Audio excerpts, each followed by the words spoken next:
अब शुरू होने जा रहा है देश का सबसे बड़ा मुकदमा, आपकी अदालत, रजत शर्मा के साथ।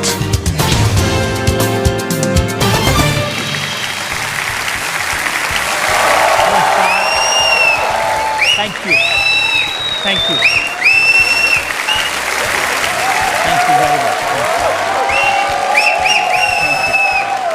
आपकी अदालत में आज मेरे मेहमान हैं एक बहुत खास शख्सियत, एक ग्लोबल सुपरस्टार जिन्होंने म्यूजिक की दुनिया में बहुत नाम कमाया। नई जनरेशन उनकी दीवानी है। ये रैपर हैं, ये राइटर हैं, ये सिंगर हैं और नाम है बादशाह।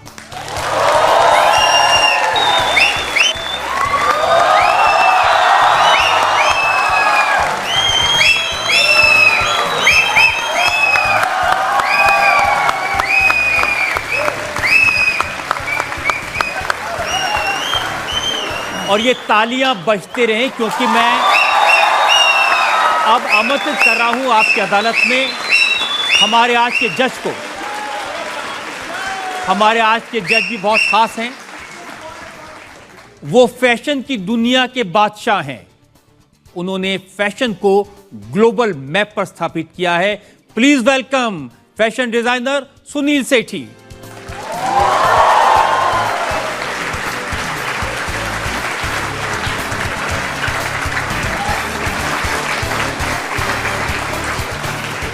और सबसे पहले आपकी अदालत में आज के जज सुनील सेठी की इजाजत चाहेंगे आज की कार्रवाई शुरू करने के लिए। इजाजत है। तो आइए शुरू करते हैं आज का मुकदमा। लेकिन सवाल पूछूं उससे पहले आपसे पूछना चाहता हूं, आपने 500 स्टेज शोज किए हैं, अभी आप यूके में बड़ा शो करके आ रहे हैं। आपकी अदालत में आके कैसा लग रहा है? मतलब मेरे माँ बाप को आज कुछ लगेगा कि मैंने कुछ किया लाइफ में।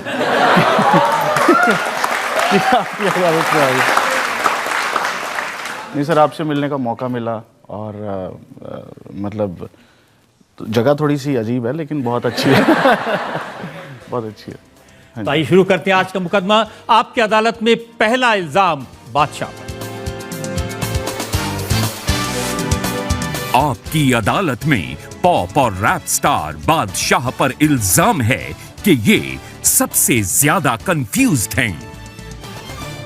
बादशाह असली नाम आदित्य प्रतीक सिंह सिसोदिया जी। घर का नाम बिट्टू जी। रैपर का नाम कूल इक्वल जी। और पब्लिकली बादशाह। जी। इतना कंफ्यूजन क्यों है भाई नाम में? सर आदित्य मम्मी ने रखना था, प्रतीक पापा ने रखना था। तो पता नहीं उनको अपने आप पे भरोसा था या नहीं कि तो कहते इसी के दोनों नाम रख देते हैं, सिंह सिसोदिया सरनेम है। तो अब आए दोनों गांव से हैं, तो गांव में आदित्य प्रतीक तो किसी को बोलना नहीं आता था, तो कहते इसका कोई छोटा नाम बताओ, तो बिट्टू पड़ गया फिर। हाँ, तो फिर बिट्टू बुलाते थे। फिर जब मैंने रैप करना शुरू किया इंग्लिश में, तो मेरी ईमेल आईडी होती थी cool=@ कुछ तो होती थी, याहू पता नहीं, हॉटमेल होती थी। हाँ, यही चलता था। तो cool= नाम रख लिया। फिर मैंने लगा यार ये नाम में वज़न नहीं है इतना जितना मुझ में वज़न है। तो फिर बादशाह हो गया जी। सिर्फ नाम में नहीं, काम में भी जी। अब मैंने आपके लिए एक रैप लिखा।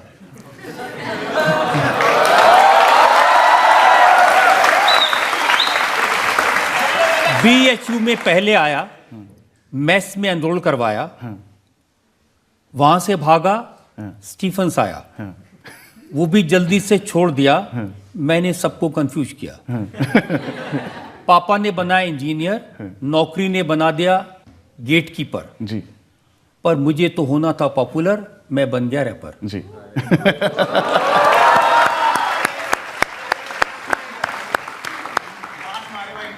बाज आज आपको रैप करते हुए देख के बड़ा अच्छा लगा, क्योंकि जब मैंने पापा को बोला था मैंने रैपर बनना है, तो उनको पता भी नहीं था कि रैपिंग होती क्या है।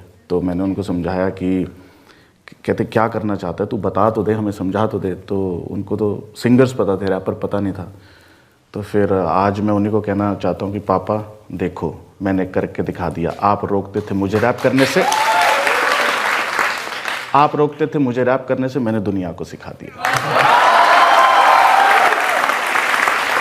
लेकिन रैपर बनने पर आलू की टिक्की ज्यादा खाई या पापा की मार ज्यादा खाई? दोनों दोनों। देखो, पापा की मार तो बहुत ज़रूरी है। मुझे ऐसा लगता है कि जिसको पापा की मार नहीं पड़ी वो इंसान नहीं बनता। मतलब वो बड़ा हो जाता है लेकिन इंसान पापा की मार से बनता है। और आलू की टिक्की सर बहुत खाई है। जो बिट्टू टिक्की वाला था, जो बहुत मशहूर बिट्टू टिक्की वाला है, मैं ट्यूशन पढ़ने जाता रानी बाग, वो बिल्कुल 10 कदम की दूरी पे होता था। तो टिक्की ट्यूशन ख़त्म होके टिक्की भी बहुत खाई है। तो 5वीं क्लास में जिस लड़की को देखते रहते थे उसको भी टिक्की खिलाई?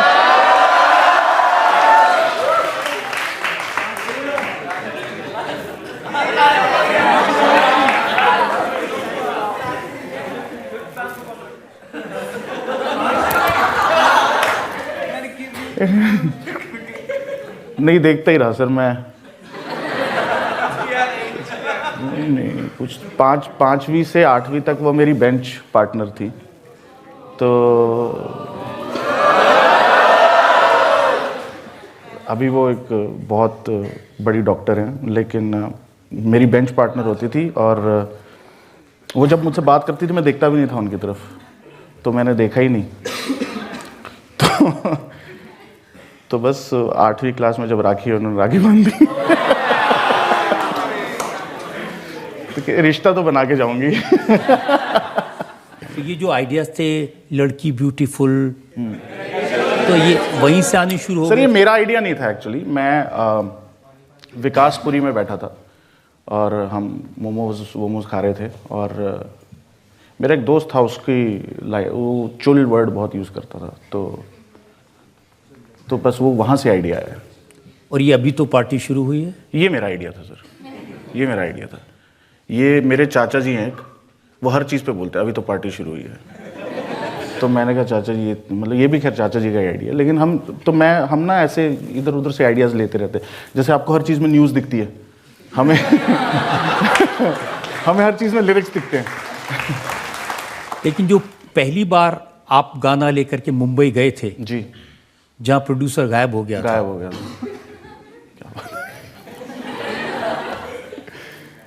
तो सर मुंबई के बारे में हमने सुना था कि वहाँ पे ना ठीक लोग नहीं होते। तो हमें क्या पता था कि हमें भी गलत लोग ही मिलेंगे। तो एक प्रोड्यूसर थे, बहुत बड़े प्रोड्यूसर थे, हमें उन्होंने दिल्ली में बुलाया, पहले बहुत बड़े घर में बुलाया। मतलब घर ऐसा कि उसके लिए गूगल मैप चाहिए, ऐसा घर था। तो बुलाया, बिठाया, खूब खातिरदारी करी। कहते हमने तुम्हारा नाम सुना है। मैं कि इतना तो नाम नहीं है जितना तूने सुन लिया। तो कहते हमें तुमसे गाना चाहिए। मैंने कहा ठीक है, गाना बना देंगे, मैं इतने पैसे लेता हूँ। तो उन्होंने एडवांस दिला दिया, कुछ हज़ारों में एडवांस था वो। तो मैंने कहा ठीक है। कहते फिर आप ना मुंबई आ जाना हफ्ते बाद। तो मैं अब वो जो एडवांस आया था उसी पैसे से फ़्लाइट कराई और मुंबई गया। और थोड़ा टशन के चक्कर में बिज़नेस क्लास करा ली कि अब तो स्टार बन गए। तो मुंबई गया मैं, उनको फ़ोन मिला रहा, फ़ोन नहीं उठा रहे। तो होटल भी फिर 5 स्टार ही कराया था। तो मैंने कहा चल होटल में तो रुक के जाऊंगा और बढ़िया। तो वो गायब हो गए। फिर वो अभी शिल्पा मैम की एक दिवाली पार्टी थी अभी हाल ही में, तो वहाँ पे वो इंसान मुझे मिले। मुझे तो याद भी ना था कि वो वही थे। तो वो मुझे ए ब्रदर, मैं क्या कौन है भाई, मैं तो जानता नहीं। तो वैसे मेरी मेमोरी अच्छी है, मैं फेस याद रख लेता हूँ, नाम चाहे ना भी याद हो। तो कहते आपको याद है दिल्ली में हम मिले थे? मैं क्या नहीं। तो कहते नहीं हमने एक फिल्म बना रहे थे, हमने एक गाना बनवाया था आपसे, वहाँ शास्त्री पार्क कोई बड़ी सी वहाँ पे बुलाया था। मैंने कहा तू है? कहता हाँ। मैंने कहा भाई तेरे को पता है तेरे लिए गाना कौन सा बनाया था मैंने? कहते नहीं। मैंने कहा अभी तो पार्टी शुरू हुई है। तो उसके लिए वो गाना बनाया था। तो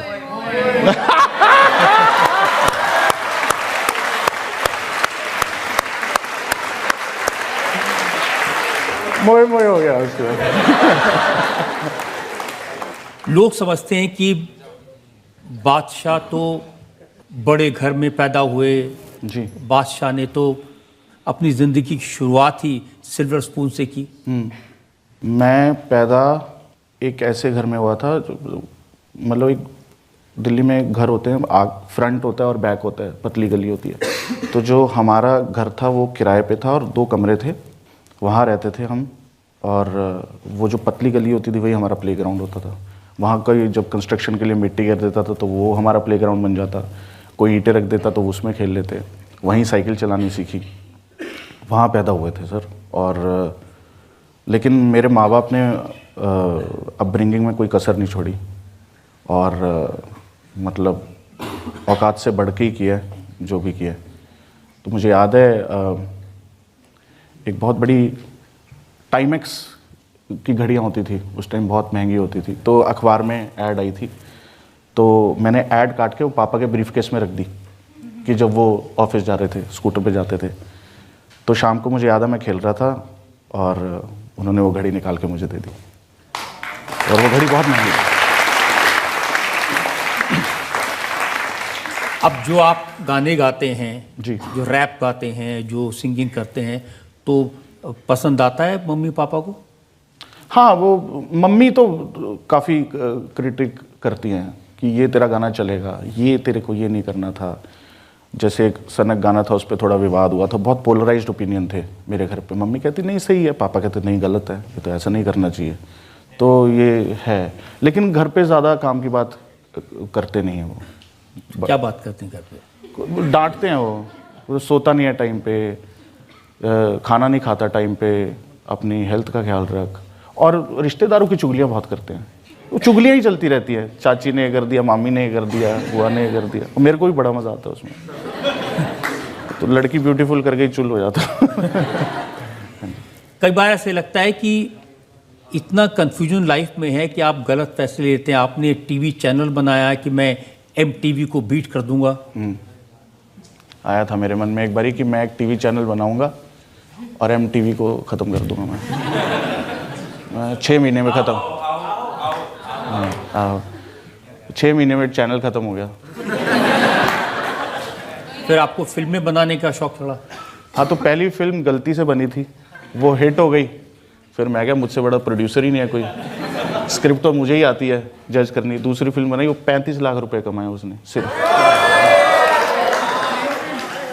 भाई पब्लिक में पूछते हैं जो लोग सवाल पूछना चाहते हैं। आपको लगा ये दावत है, पर मैं आपको बता दूं ये रजत जी की अदालत है, थोड़ा बच के रहिएगा। आने वाली शामत है। आने वाली शामत है। ये मैं पहली बार देख रहा हूं आपकी अदालत में सवाल भी रैपर की तरह पूछे जा रहे हैं। आंसर ऐसे एक्सपेक्ट मत करना। आपने शाहरुख खान की मूवी से अपना नाम बादशाह तो रख लिया जी, लेकिन शाहरुख खान ने आपके लिए क्या किया? मुझे लगता है शाहरुख खान को मेरे लिए कुछ करने की ज़रूरत नहीं है। वो हैं इस धरती पे, उन्होंने यही बहुत कुछ कर दिया।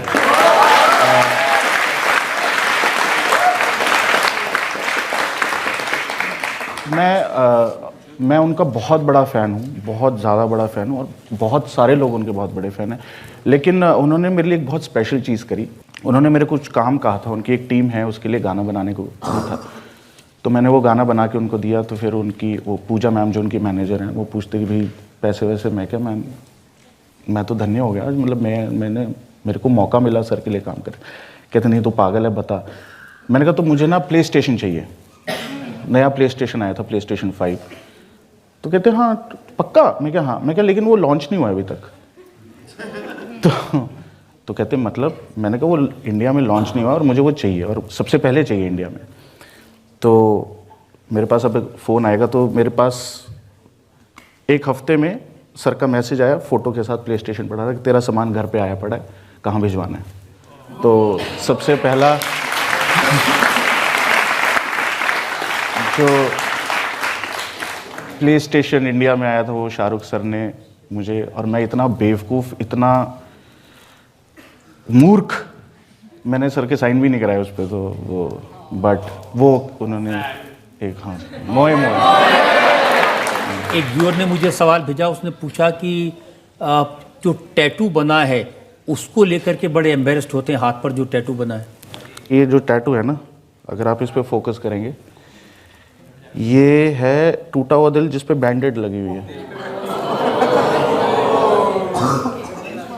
ये 35 साल की उम्र में इंसान ये कराता हुआ अच्छा नहीं लगता। पता नहीं मैंने क्यों कराया था ये, आज भी नहीं पता। लोग यही जानना चाहते हैं कि वो कौन थी जिसने दिल तोड़ा। थी सर कोई बच्चों वाली है, अभी बच्चे हैं उसके, हस्बैंड है उसका, मतलब क्यों एक उसकी गृहस्थी है तो एक ही थी कि काफी थी? नहीं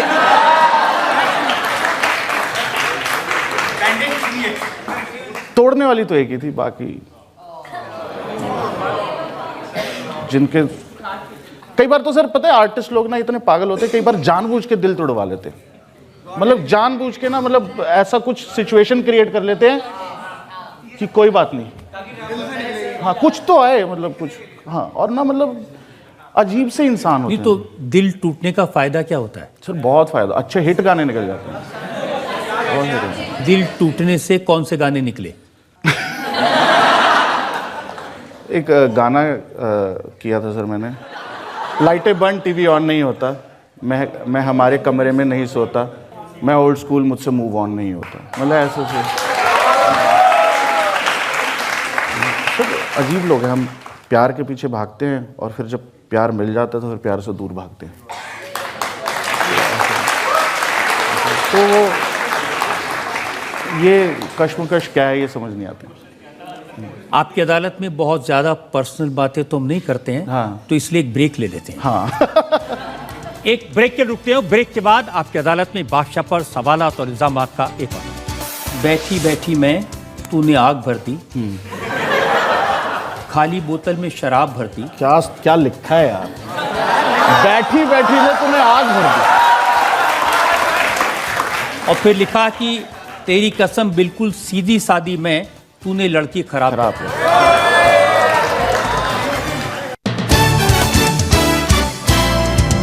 वेलकम बैक। आपकी अदालत में आज हमारे मेहमान हैं म्यूजिक की दुनिया के सुपरस्टार बादशाह। आपकी अदालत में अगला इल्जाम। आपकी अदालत में पॉप स्टार बादशाह पर आरोप है कि ये नई जेनरेशन को बिगाड़ने में सबसे आगे हैं। बादशाह स्पॉटिफाई पर जो मोस्ट फॉलोड आर्टिस्ट हैं उनमें नंबर 4 पर आप हैं। यंगस्टर्स आपको बहुत फॉलो करते हैं, लेकिन जो आपके गाने, आपके जो रैप सुनते हैं उसमें शब्द होते हैं दारू, लड़की, पैसा, गोली, गाड़ी। तो बिगाड़ने का ठेका लिया आपने? सिर्फ बिगड़े ही हुए हैं ये तो।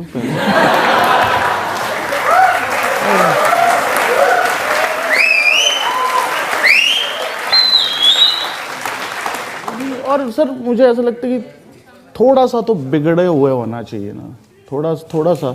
बट जो भी मैं ये चीज़ लिखता हूँ चल ही रही है, मतलब तभी लिखता हूँ, मेरे कहने का मतलब ये। हाँ, चली रही है, ये तो देख रहे हैं हम जी। लेकिन आप क्या लिखते हैं?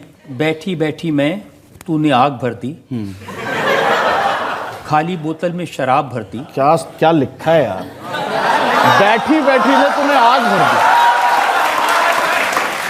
और फिर लिखा कि तेरी कसम बिल्कुल सीधी सादी मैं, तूने लड़की खराब कर। चरम सीमा है ये उसकी लिखाई की। नहीं मतलब सर आर्ट तो वही है कि बिना कुछ कहे सब कुछ कह जाना। आई थिंक इट्स ये बहुत मुझे ऐसा लेकिन लोग कहते हैं कि आपने तो पूरी जनरेशन खराब कर दी।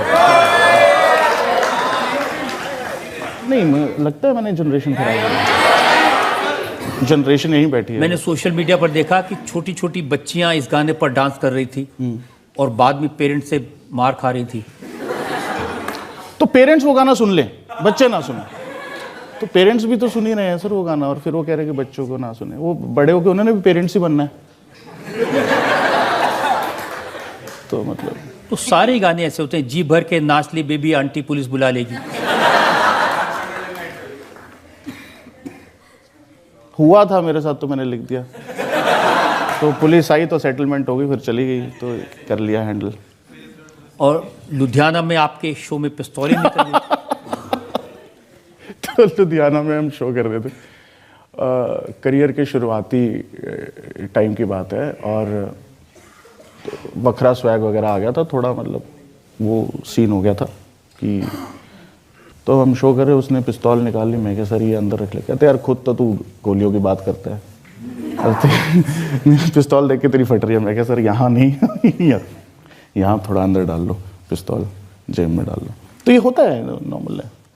हाँ ये होता है। आप लिखते हैं बम तेरा गोते खाए तेरी कमर पे बटरफ्लाई।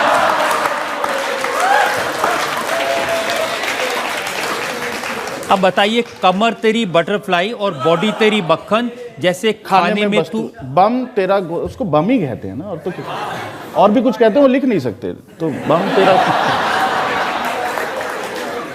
बम तेरा गोते। आप तो बच्चे को भी कहते हो बम्मी साफ कर लिया आपने, बम्मी साफ कर ली, बम्मी, तो ये तो बच्चों वाली बात है, बम तेरा गोते खाए। मेरे को तो कहते कि बच्चों वाले लिरिक्स लिखता है, मैं तो सबसे चाइल्ड फ्रेंडली रैपर हूँ मैं तो, कि चले जब तू लटक मटक, ये क्या लिरिक्स हैं, ये तो बच्चों वाले लिरिक्स हैं, तो मैं तो लिखता ही वो हूँ। अच्छा ये भी बच्चों वाले हैं, तू है सेक्सी बड़ी सोसो, तू है सेक्सी बाकी है सोसो, मैं तेरा काका तू मेरी कोको। कोको वो आपने नहीं सुना, बच्चों कहते हैं कोको लेगी, कहाँ गई कोको लेगी, तो ये सब वहीं से हैं सर। मैं अभी तो पार्टी शुरू हुई है, जो गाना है वो पार्टी सॉन्ग है, बहुत लोगों को लगता है कि वो क्लब में बजता है, लेकिन ना, मतलब वो क्लीनेस्ट पार्टी सॉन्ग है, उसमें कोई गाली नहीं है, कोई दारू नहीं है, कोई लड़की नहीं है। वो डिज्नी फिल्म के लिए मैंने गाना बनाया था, और डिज्नी वाले तो साला वर्ड भी नहीं यूज़ करने देते, कि साला भी नहीं यूज़ कर सकते, तो मैं तो सिर्फ वैसे से लिरिक्स लिखता हूँ। अब वो समझने वाले कैसे समझे हो मुझे नहीं पता सर। अच्छा अगर इतने सीधे सच्चे हैं तो फिर आपने ये क्यों लिखा, इतना तो नाम नहीं जितना बदनाम हूं मैं? यही तो मैं क्वेश्चन है कि मतलब इतना इल्ज़ाम लग रहा है, आप भी मुझे यहाँ पे बुला के इल्ज़ाम ही लगा रहे हो, तो कई बार हो जाता है सर कि पीछे पड़ जाते लोग ऐसे, मतलब मुझे समझ नहीं आता, तो मेरे को ऐसा लगता है यार मैं इतने वेले हो क्या तुम कि मैं ही मिला हूँ तुम्हें, इतने मुद्दे हैं ज़िंदगी में, उन पे जाके ध्यान दो। तो हैंस इतना तो नाम नहीं जितना बदनाम। बदनाम तो होगा। आप देखिए क्या लिखते हैं, प्लेन है प्राइवेट, लाइफ है ब्लेस्ड, मुट्ठी में गेम मेरी,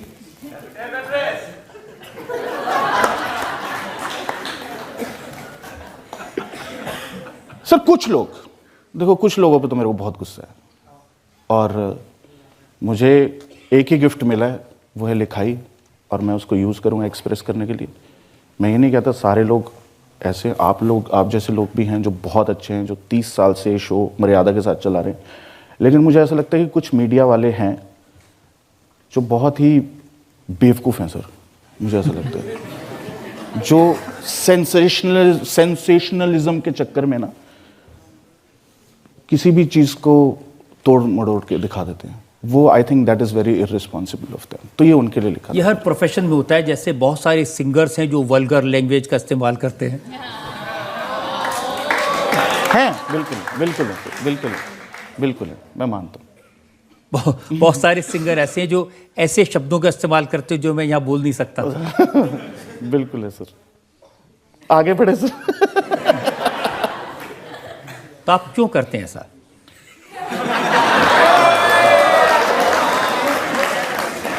सर मैं बहुत कोशिश करता हूं कि मैं ना करूं, मैं बहुत कुछ, लेकिन फिर एकदम से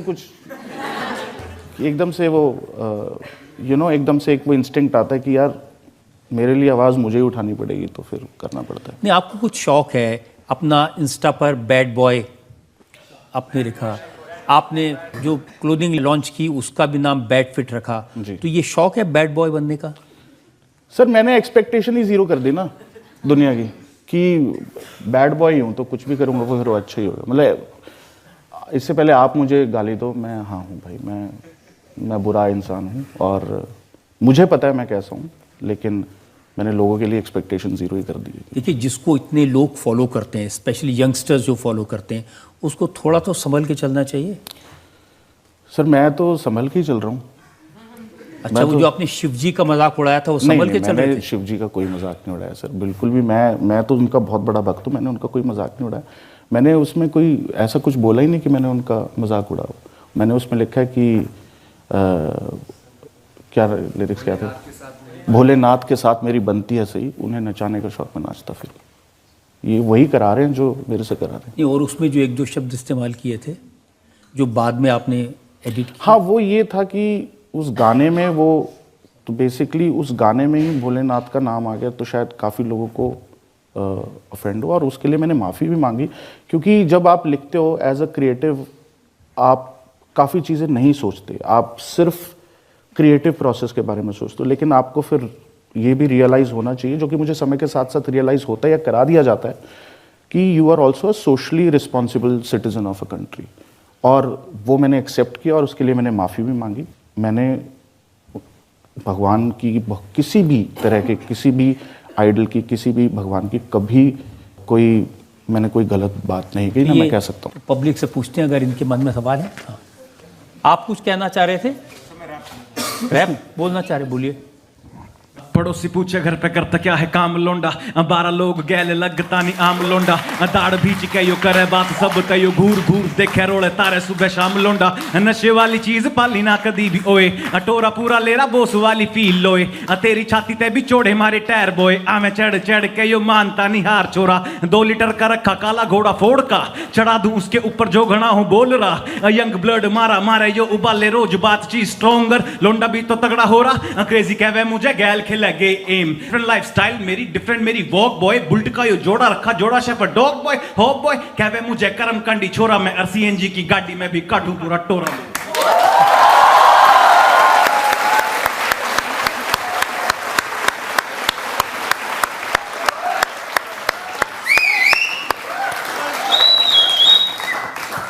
अब इसके जवाब में आपका भी एक रैप बनता है।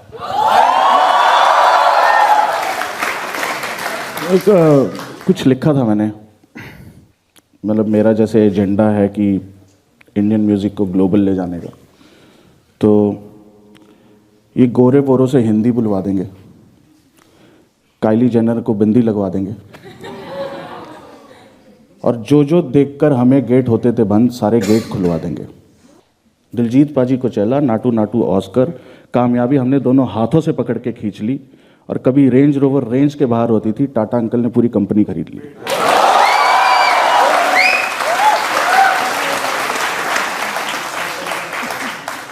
जो भी मिली है ब्लेसिंग्स हमें वो थोड़ी ना लगे, जो भी जितनी भी मिली हैं ब्लेसिंग्स हमें थोड़ी ना लगे, और हमारी बोली की कहीं बोली ना लगे, और ये ग्रैमी व्रैमी सारे आए पड़े हैं, किसी सिद्धू मूसेवाले को गोली ना लगे।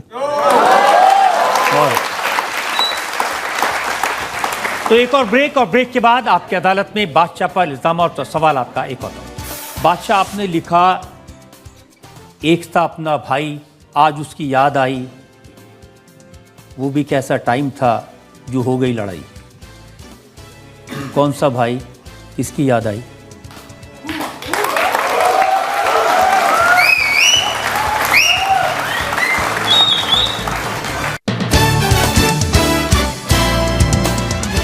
Welcome back.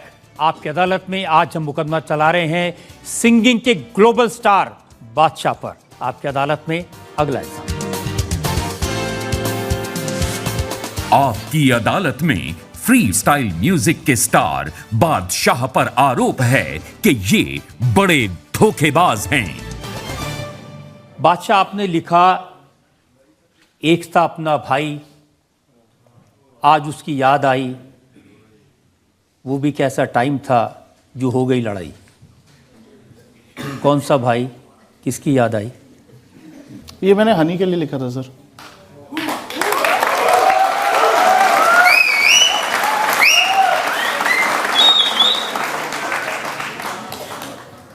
हैवी सवाल पूछ लिया। हाँ, उनके लिए लिखा था। आपने फिर उनके लिए ये भी लिखा था इनसे गेम क्रैक नहीं हो रहा, कुछ लोग का कमबैक नहीं हो रहा। ये तो दुनिया को पता है सर, ये तो दुनिया को पता है, तो किसके लिए।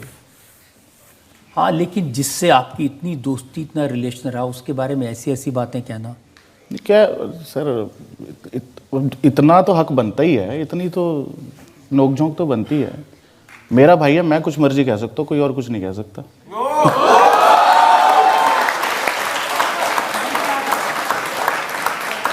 आपने तो अपने और उनमें फ़र्क बता दिया, मैं रोल्स रॉयस हूँ और वो। सर ये चलती रहती हैं, ये कुछ जो हमारा जॉनर है म्यूज़िक का, जिस जॉनर से हम आते हैं वहाँ पे चलता रहता है। वहाँ पे ये अगर ये नहीं होएगा तो एंटरटेनमेंट कहाँ से आएगा? Eventually it is entertainment, but इससे ज़्यादा कुछ नहीं। नहीं, लेकिन ये सच है कि हनी सिंह और आप करीबी थे, साथ रहे। हनी सिंह ने आपको गाना लिखना सिखाया, रैप करना सिखाया। तो नहीं है सर, नहीं? ये सच नहीं है। हाँ, ज़्यादा हो गया। सर वो भाई हर किसी को तो नहीं कहता मैं, हम साथ थे और जिगर का टुकड़ा था मेरे वो, और मैं लिखता था उनके लिए। उन्होंने लिखना नहीं सिखाया था, मुझे लिखना आता था, तभी हम मिले थे। मैं लिखता था उनके लिए और वो म्यूज़िक बनाते थे, और जोड़ी क्या ही खतरनाक थी हमारी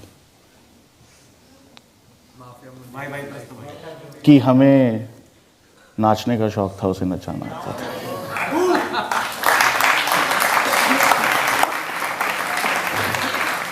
तो ब्रेकअप कैसे हुआ, क्या झगड़ा हुआ? ब्रेकअप कैसे हुआ? अटेंशन नहीं दे रहा था वो मुझे।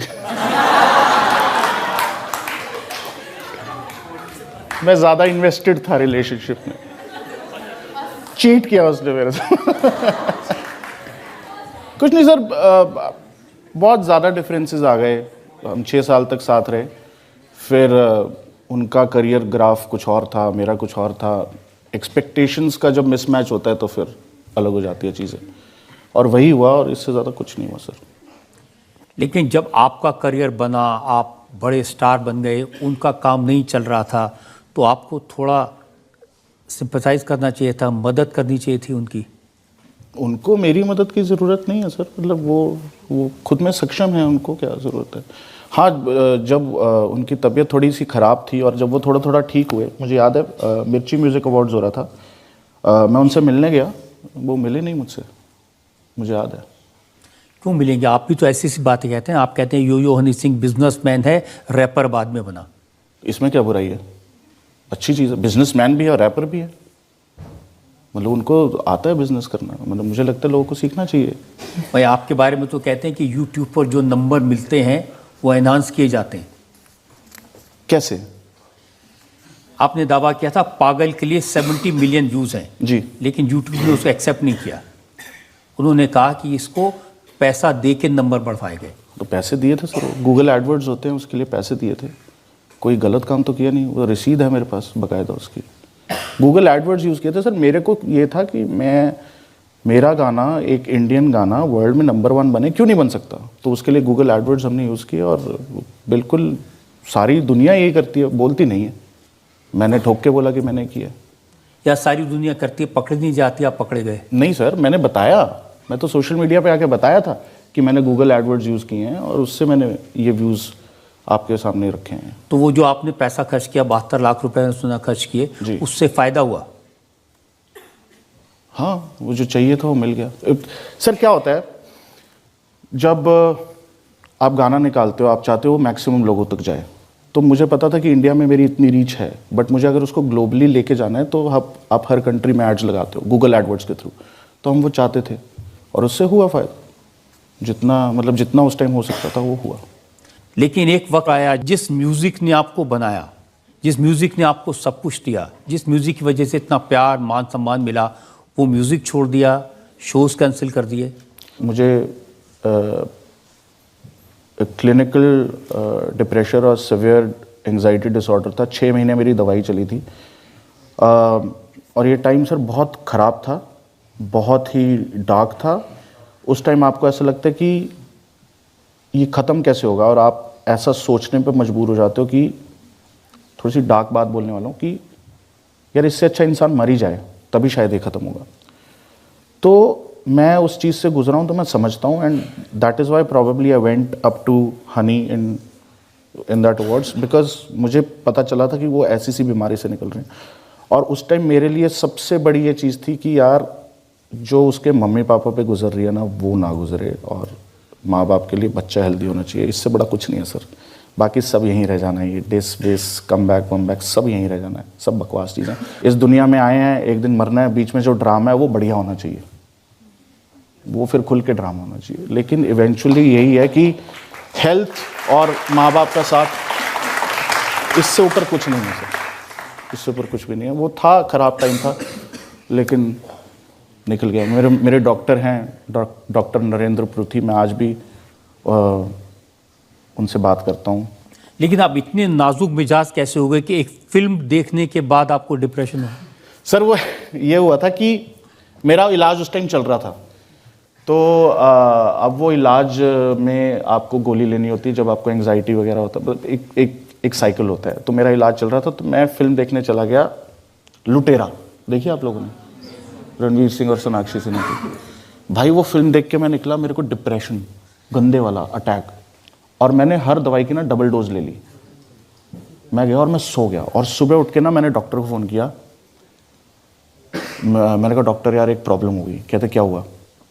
मैंने कहा यार मैंने ना रात को फिल्म देखी थी लुटेरा, और बहुत ज़्यादा एंग्जाइटी हो गई, बहुत ज़्यादा डिप्रेशन हो गया, और मैंने ना हर दवाई की डबल डोज ले ली। ये दवाई का ना आप डोज के हिसाब से चलना होता है, आप अपने तरफ से ऊपर नीचे नहीं कर सकते। तो कहते अच्छा, तो कहते एक काम कर। मैं क्या? हाँ। कहते रांझना बिल्कुल मत देखियो। तो वरना ट्रिपल डोज लेनी पड़ती। तो पता नहीं क्या होता, तो छोटे छोटे ट्रिगर पॉइंट्स होते हैं सर, पता नहीं क्या चीज़ ट्रिगर कर जाए। तो एंग्जाइटी के बारे में मैं आपको बता देता हूँ, मुझे ये मौका मिला है। एंग्जाइटी सबको होती है, किसी को सांप को देख के हो जाती है, किसी भी चीज़ से एंग्जाइटी होती है। जब वो एंग्जाइटी लंबी हो जाए तो उसको डिसऑर्डर कहते हैं, एंग्जाइटी डिसऑर्डर कहते हैं। तो ये एंग्जाइटी डिसऑर्डर होता है सर। जब आपको इतना अनुभव है, आप उसमें से निकले, वापस आपने अपना करियर बनाया, तो नौजवानों को ये भी बता दीजिए कि ऐसे निकलना कैसे होता है ऐसे डिप्रेशन से। प्लीज़ इसको इग्नोर मत करो, बिल्कुल भी इग्नोर मत करो। वैसे तो अगर ज़्यादा खराब, जैसे मैं जब अपने डॉक्टर के पास गया था, तो मेरे को ये लगा था कि मैं डॉक्टर को सब कुछ बताऊंगा। मैं भरा बैठा था। एक तो जो वार्ड होता है ना, न्यूरो साइकेट्री वाला वार्ड, वहाँ पे जब आप जाते हो आपको लगता है आपके आसपास ऐसे लोग होते हैं, आपको लगता है आप पागल हो गए, तो वहाँ पे और ज़्यादा ट्रिगर हो जाता है। तो मैंने सोचा मैं डॉक्टर, क्योंकि आपको लगता है डॉक्टर सुनेगा आपकी, तो मैं डॉक्टर के पास गया, मैंने डॉक्टर को बताना शुरू किया। उसने 1 मिनट भी नहीं सुनी, उसने दवाई लिख के दे दी। तो मैंने जब थोड़ा बहुत ठीक हुआ, 3 महीने बाद मैंने डॉक्टर से पूछा, मैं कि डॉक्टर मेरे को ना आप ये बताओ कि मैं जब आपके पास आया था आपने मेरी सुनी नहीं बात, बिल्कुल भी बात नहीं सुनी। कहते साले तेरा इतना बुरा हाल था, तेरे को दवाई ना देता तो तू जाता। तो वर्स्ट केस में मेडिकेशन होती है, और ऐसा कुछ नहीं है, हर चीज़ का इलाज है, लेकिन it is very important for you to stay happy. वो खुशी बहुत ज़रूरी है। अब उन लोगों के बीच में रहो जो तुम्हें खुशी देते हैं, वो चीज़ करो जो तुम्हें खुशी देती है, उससे ऊपर कुछ भी नहीं है। मैं बताऊं प्लीज़, यही है और कुछ नहीं है, खुश रहना बहुत। और दूसरा, कभी डिप्रेशन हो तो डॉक्टर के पास जाने से हेजिटेट ना करें। बिल्कुल, डिप्रेशन के लिए हेल्प सीख करो, थेरेपी सीख करो, बहुत हेल्प करता है, बहुत हेल्प करता है। ने आपने बहुत अच्छा किया कि यंगस्टर्स को ये सलाह दी। और तो ब्रेक के लुटते हैं, और ब्रेक के बाद आपकी अदालत में बादशाह पर इल्जाम और सवालात का एक और दौर। Welcome back. आपकी अदालत में आज हमारे मेहमान हैं सुपरस्टार सिंगर बादशाह। आपकी अदालत में अगला आपकी अदालत में रैप स्टार बादशाह पर इल्जाम है कि ये सबसे बड़े ड्रामेबाज हैं। अब देखिए आप किस किस तरह के ड्रामे करते हैं। एक तस्वीर मेरे पास है जी, शॉर्ट्स पहने हैं, नाड़ा बाहर लटक रहा है, एक पैर में अलग रंग की जुराब है, दूसरे में अलग तरह की। ये ड्रामा जनता को दिखाना चाहता हूं मैं, क्या जरूरत थी? सर वो फैशन है, फैशन है वो, अच्छा है, मेरे को तो अच्छा लगा। वो सर बैठे हैं, वो सर बताएंगे, वो फैशन है सर। नहीं, ये सब लोग वो तो फैशन के मास्टर हैं। जी जी। तो सुनील सेठी आप ही बता दीजिए, ये नाड़ा लटकाना फैशन है? जो बादशाह चला दे वो फैशन।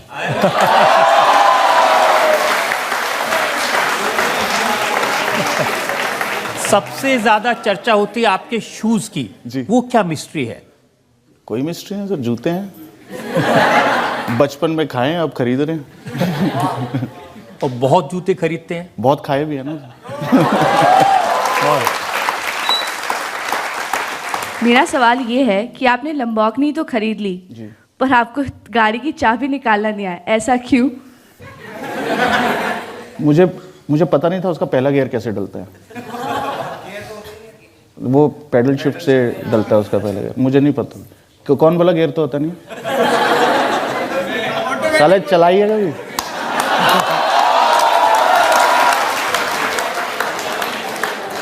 कोई नहीं, खरीदेगा एक दिन इंशाल्लाह।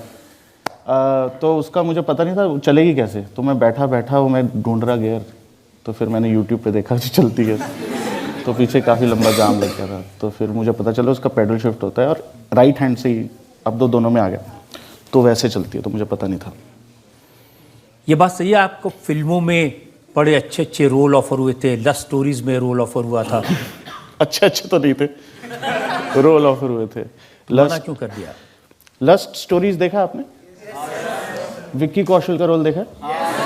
तो विक्की कौशल का रोल ऑफर हुआ, तो करण सर मुझे रोल समझा रहे थे। मैं क्या सर मैं ये रोल क्यों करूँगा, मैं तो मतलब हाँ थोड़ा मर्दानगी के खिलाफ है ये रोल, ऐसा सा माइंडसेट था।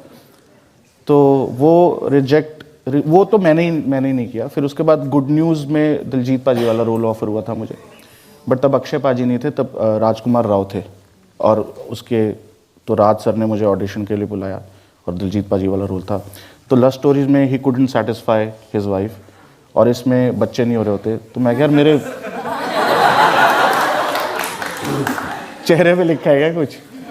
तो फिर एक फिल्म आई खानदानी शफा खाना, उसमें रोल ऑफर हुआ एक रैपर का जिसको इरेक्टाइल डिसफंक्शन है। तो मैंने कहा मुझे लगता है कर लेना चाहिए ये रोल, तभी ये जिंक्स टूटेगा। तो सर ऐसे रोल ऑफर हुए। तो कोई वजह रही होगी ना? आई डोंट नो, पता नहीं, शायद लगता हो ऐसे ही होते हो ये लोग, मुझे तो पता नहीं सर। सर आपका एक गाना है हार्टलेस, उसकी इंस्पिरेशन पूछनी है, वो कहाँ से आई? That's a very very very nice song. Heartless यार, मेरी गर्लफ्रेंड थी कॉलेज में, तो तब मैं स्ट्रगल कर रहा था बहुत ज़्यादा, और मैं चंडीगढ़ में था और मेरे को दिल्ली आना जाना पड़ता था। हम काफ़ी टाइम स्पेंड नहीं कर पा रहे थे इकट्ठे, तो मैंने उसके लिए लिखा था कि मुझे मालूम है मेरा चेहरा तेरे दिल का सुकून है, तू भी मेरी इन रगों में बहता खून है, कहने को दूर है दिल के करीब है, पैसे का नशा भी जाने जाना एक जुनून है, तुझे कैसे मैं बताऊं तू कितनी मासूम है। मासूम तो नहीं थी वो। मुझे पता है तू है परेशान क्योंकि मेरी पहली एल्बम पिछले 2 सालों से कमिंग सून है, पर तू हिम्मत न हार, दिल छोटा मत कर, साथ मेरे चल मेरा हाथ पकड़ कर, आंखों में तू आंसू लेके सोया न कर। बेबी बादशाह की जान है, तू रोया ना कर। वो समझ जाती तो आज अपने गाने तो सब सुनते हैं, आपको किसके गाने अच्छे लगते हैं? कुछ एक कोई एक गाना सुना दीजिए। यार मेरे को आजकल किंग के गाने सुनाइए ना एक गाना प्लीज। मान मेरी, मैं सुनो, मैं तो उसके गाने सुना दे यार।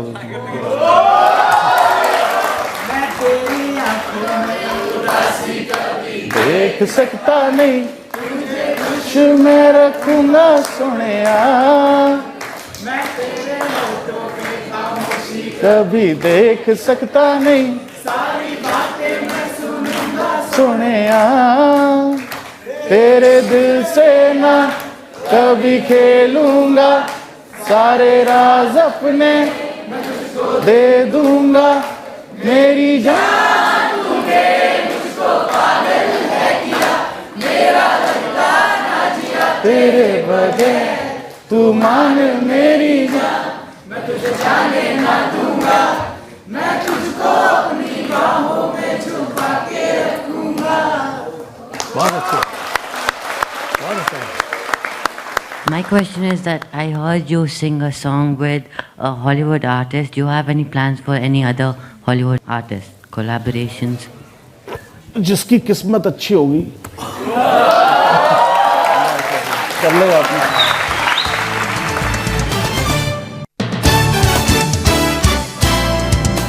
Welcome back. आपकी अदालत में आज हमने सवाल पूछे, मुकदमा चलाया सुपरस्टार बादशाह पर। हमने बादशाह से पूछा उनकी दोस्ती के बारे में, ब्रेकअप के बारे में, पर्सनल लाइफ के बारे में, ज़िंदगी की शुरुआत के बारे में और सफलता की बुलंदियों के बारे में। अब वक्त है आपकी अदालत में आज के जज जाने माने फैशन एक्सपर्ट्स सुनील सेठी के फैसले का। देखिए, बादशाह तो राजा होता है, सुल्तान होता है, नरेश होता है और शासक होता है। वो किसी को उत्तरदायी नहीं और उसको किसी को जवाब नहीं देना। पर ये तो आपकी अदालत है और आपकी अदालत में रजत शर्मा के सामने तो बादशाह को भी पेश होना ही पड़ गया।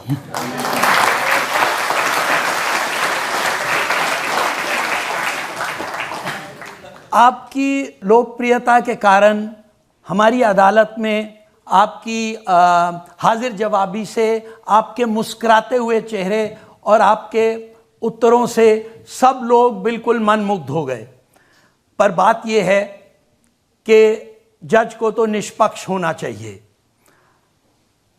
पर मैं एक दुविधा में हूं कि यहां तो रजत जी को पता नहीं था कि ये तो जज ही बादशाह का फैन निकला।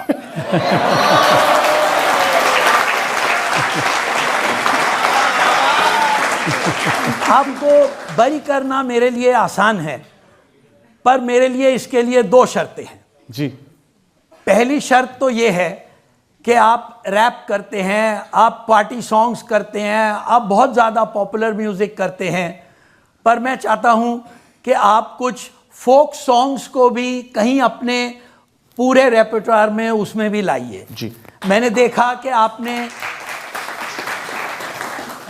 कि आपने गेंदे फूल में ज़रूर हमारे फोक सॉन्ग को थोड़ा तड़का दिया है, तो मैं चाहता हूं वो और भी करिए। आपका जो नई रिलीज आई है जवाब, मैंने उसे कल परसों में ही सुना है और मैं चाहता हूं कि ये बहुत अच्छी बात है कि आप एक रैप से एक रोमांटिक फेज में भी आ गए हैं, तो ज़रूर इसके पीछे भी कोई राज होगा। तो जवाब सुनना भी तो चाहिए उनसे, इन्होंने जो गाया नया। बाइज्जत बरी करना से पहले मैं एक अनुदेश देना चाहता हूं जी। और वो अनुदेश ये है कि आपको चंद पंक्तियां आपको जवाब के गाने से या जो आपके मन प्रिय जो गाना है वो हमारी जनता को जरूर बताएं, उसके बाद आप बरी होते हैं।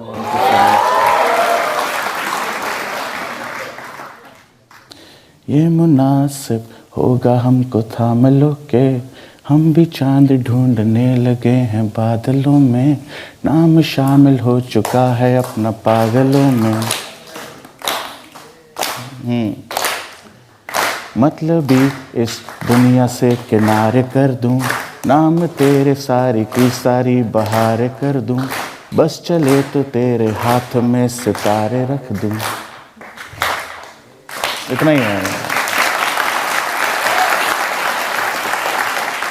मेरी दुआ है कि बादशाह की बादशाहत इसी तरह कायम रहे, लोगों को एंटरटेन करते रहें, उनकी फ़ैन फॉलोइंग बढ़ती रहे और दिन दूनी रात चौगुनी तरक्की करें। इस दुआ के साथ आज का शो यहीं ख़त्म करते हैं।